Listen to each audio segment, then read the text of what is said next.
Umndeni wakwaZungu ezwelisha ulahlekelwe amalunga amabili omndeni ngesikhathi kuhlasela izikhukhula Ngempelasonto.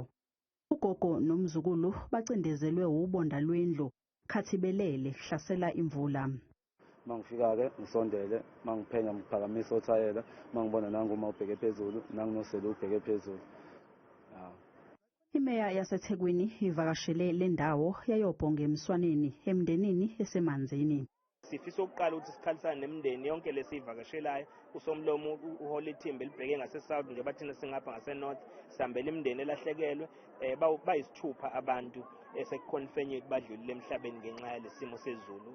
Inxuse ukuthi abantu bagweme ukwakha endaweni ezingasonqenqemeni lomfula.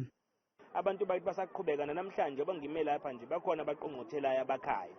Bakha emfuleni abantu bathi bakha enqenqemeni yomfula. Ngakho zonke lezo zinto izinto ezifanele sizifunde njengoba silungisele ukubhekana nezimo enzima ngoba kucacile ukuthi singamanye amadolobha asazohlala ngaphansi kwalesimo nengcindezi esobhekana ngenxa yezikhukhula.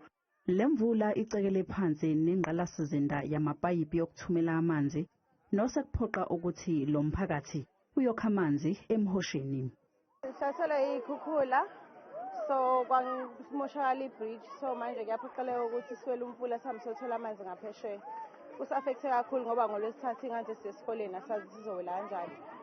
Kweminye imigwaqo akuhambeki inhlobo ezinye izakhamuzi beyizama ukukhipha amanzi ezindlini namhlanje. We are relieved that we had only damage to property and vehicles and there was no lives lost. Umnyango wezemfundo usazama ukubheka ukuthi ungakanani umonakalo wenzeke ezikoleni ngaphambi kokuba zivulwe ngolwesithathu.